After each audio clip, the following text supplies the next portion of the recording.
बंगाल में सबसे बड़ा काउंटिंग खुलासा। 98 सीट से मचा नया तूफान। क्या दीदी का दावा हो रहा है सच? पश्चिम बंगाल की राजनीति में अब ऐसा खुलासा हुआ है जिसने चुनावी नतीजों पर नई बहस खड़ी कर रख दी है। अब तक चर्चा 31 सीटों की थी, फिर 57 सीटों तक मामला पहुंचा और अब एक और सीट ने पूरे बंगाल की राजनीति में नया भूचाल ला कर रख दिया है। वो है 98 सीट। सवाल सिर्फ वोट कटने का नहीं है, सवाल सिर्फ एसआईआर का नहीं है, अब सवाल काउंटिंग की रफ्तार और मतगणना के दौरान हुए कथित खेल पर भी उठने लगा है। और सबसे बड़ा धमाका जो सीट से हुआ उसका नाम है राजारहाट न्यू टाउन। दावा किया जा रहा है कि यहां जो हुआ, अगर उसकी परतें खुली तो मामला सिर्फ एक सीट का नहीं रहेगा बल्कि कई और सीटें सवालों के घेरों में आ सकती हैं। और यही वजह है कि अब ममता बनर्जी फिर पूरी ताकत से मैदान में उतर चुकी है।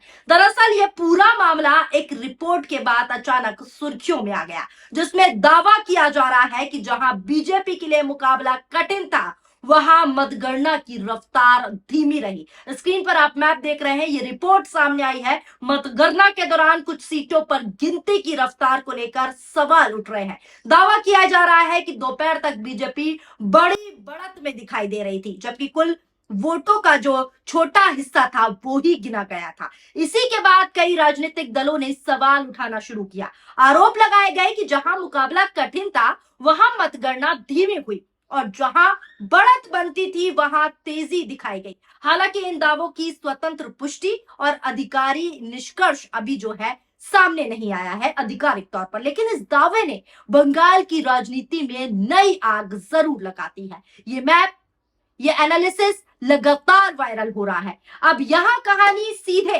राजारहाट न्यू टाउन सीट पर पहुंचती है, क्योंकि यही वो सीट बताई जा रही है जहां से सबसे बड़ा विवाद सामने आया। आरोप लगाए गए कि शुरुआत में टीएमसी उम्मीदवार बड़ी बढ़त पर थे, लेकिन फिर अचानक तस्वीरें ही उलट हो गई, तस्वीरें बदलती चली गई। दावे के मुताबिक शुरुआती राउंड में टीएमसी उम्मीदवार हजारों वोटों से आगे चल रहे थे, लेकिन बाद में बढ़त लगातार कम होती दिखाई गई। आरोप ये भी लगाए गए कि मतगणना केंद्र के बाहर हंगामा हुआ और कुछ काउंटिंग एजेंट्स चले गए। इसके बाद अगले दिन एक अतिरिक्त काउंटिंग राउंड होने की चर्चा सामने आई। फिर अंतिम परिणाम में बीजेपी उम्मीदवार को विजेता घोषित कर दिया गया। यही पूरा घटनाक्रम अब नई बहस की वजह बनता गया, क्योंकि विपक्षी दल सवाल उठा रहे हैं कि आखिर अतिरिक्त राउंड क्यों हुआ और उस दौरान कौन मौजूद था। इसी पर अब कई सारों ढेरों सवाल उठ रहे हैं। अब यही मामला पुराने दावों से भी जुड़ने लगा है, क्योंकि इससे पहले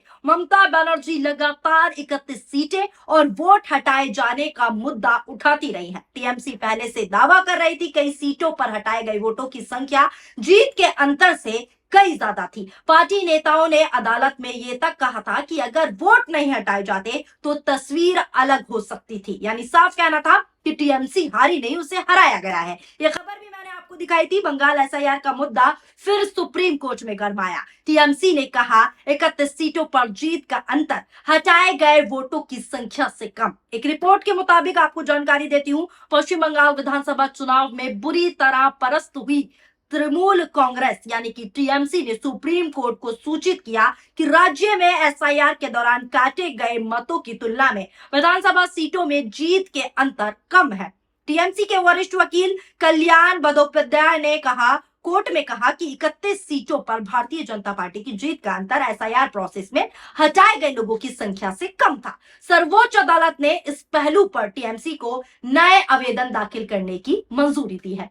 सीजेआई सूर्यकांत और जस्टिस जयमाल्या बागची ने ये निर्देश पश्चिम बंगाल में ममता बनर्जी के नेतृत्व वाली पार्टी ने सुप्रीम कोर्ट में कहा कि एसआईआर के तहत रद्द की गई सीटों का पश्चिम बंगाल के चुनाव परिणाम पर काफी असर पड़ा है। ये टीएमसी ने कहा कोर्ट में। इसमें कोर्ट ने क्या कहा वो भी मैं आपको बता देती हूँ। सुप्रीम कोर्ट ने कहा कि पश्चिम बंगाल की पूर्व मुख्यमंत्री ममता बनर्जी और अन्य लोग एसआईआर में वोटों की कटौती के मुकाबले जीत का अंतर कम होने से जुड़ी नई याचिकाएं दायर कर सकते हैं, ये कोर्ट ने कहा। अब नई बहस मतगणना प्रक्रिया तक दोस्तों पहुंच गई है, यानी अब विपक्ष ये कह रहा है कि सवाल सिर्फ वोटर सूची तक सीमित नहीं है, बल्कि सवाल काउंटिंग प्रक्रिया पर भी लगातार उठ रहे हैं। राजनीतिक गलियारों में इसी वजह से कहा जा रहा है कि मामला लगातार बड़ा होता जा रहा है, मामला लगातार बढ़ रहा है। और अब सबसे बड़ी हलचल ममता बनर्जी की नई बैठकों ने बढ़ा दी है,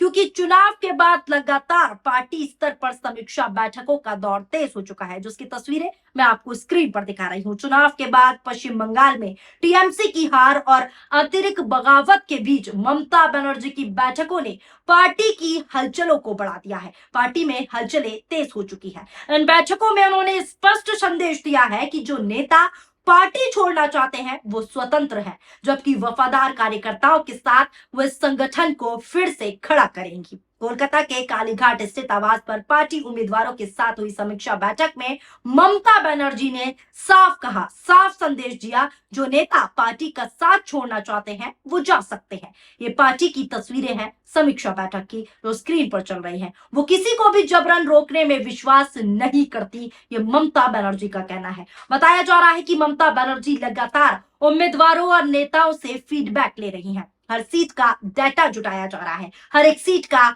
डाटा कलेक्शन हो रहा है। राजनीतिक सूत्रों की माने तो अलग अलग सीटों से रिपोर्ट मंगाई जा रही है। हार का अंतर कितना था, किस सीट पर क्या हुआ, मतगणना कितनी देर रुकी, कितनी देर चली, किसी सीट पर क्या विवाद हुआ, सारी चीजें, इन सभी पहलुओं पर जानकारी जुटाई जा रही है। चर्चा ये भी है कि अदालत में आगे और दस्तावेज पेश हो सकते हैं इसी बेसिस पर जो डाटा कलेक्ट किया जा रहा है। हालांकि अभी तक किसी अदालत ने चुनाव परिणाम पर कोई अंतिम टिप्पणी नहीं की है, लेकिन राजनीतिक हलचलें लगातार तेज हो रही हैं, लगातार बढ़ती जा रही हैं। और समीक्षा बैठक के बाद टीएमसी के जो बैठक हुई उसके बाद और संभावनाएं बढ़ गई हैं। अब सबसे बड़ा सवाल यही है कि क्या ये सिर्फ आरोपों की राजनीति है या फिर आने वाले दिनों में कोई बड़ा कानूनी मोड़ भी सामने आएगा।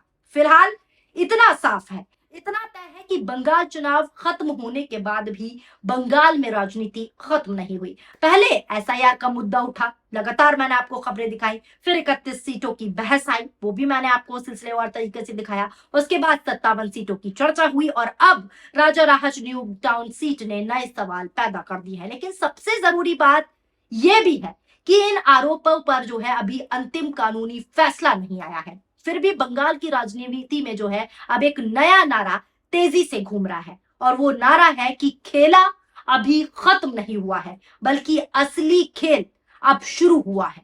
यानी टीएमसी लगातार कह रही है कि हम हारे नहीं, हमें हराया गया है। जो नारा लगातार परिणामों के बाद से ममता बनर्जी दे रही हैं, अभिषेक बनर्जी कह रहे हैं कि जनादेश की लूट हुई है, हम हारे नहीं, हमें हराया गया है, उसके दस्तावेज, उसके सबूत पेश करने में जुटी हुई है टीएमसी सरकार। समीक्षा बैठक की तस्वीरें मैंने आपको दिखाई कि किस तरीके से साफ तौर पर टीएमसी ने यह कह दिया कि जो नेता पार्टी छोड़ना चाहते हैं वो छोड़ सकते हैं, वो स्वतंत्र हैं। हमें कोई भी ऐसा विधायक या नेता या कार्यकर्ता नहीं चाहिए जो बागी हो। उन्होंने साफ कह दिया, जो रुकेंगे उनका हम स्वागत करते हैं, और जो रुकेंगे उनके साथ ही, पार्टी कार्यकर्ताओं के साथ ही, नेताओं के साथ ही हैं, हम पार्टी को दोबारा मजबूती देंगे। और साफ तौर पर जिन सीटों पर संज्ञान लिया जा रहा है, जिन सीटों की बात कर रही है टीएमसी कि जनादेश लूटा गया है, वो अब दलीलें कोर्ट में पेश हो रही हैं। अब आगे कोर्ट का भी फैसला नहीं हुआ आया है, हालांकि सबकी नजरें कोर्ट की अंतिम फैसले पर टिकी हुई हैं। फिलहाल बंगाल की राजनीति में क्या कुछ हलचलें बढ़ी हुई हैं, क्या कुछ तूफान आया हुआ है, सारी खबर मैंने आपको दिखाई। आपके इस खबर को लेकर क्या राय है नीचे कमेंट बॉक्स में जरूर अपनी प्रतिक्रियाएं दीजिएगा। अगर आपको वीडियो पसंद आई हो तो वीडियो को ज्यादा से ज्यादा शेयर कीजिए। अगर आप हमारा वीडियो फेसबुक पेज पर देख रहे हैं तो हमारे फेसबुक पेज को फॉलो कीजिए, और अगर आप हमारा वीडियो हमारे यूट्यूब चैनल पर देख रहे हैं तो हमारे यूट्यूब चैनल PRB को सब्सक्राइब करना ना भूले। शुक्रिया, धन्यवाद, नमस्कार, जय हिंद, जय भारत।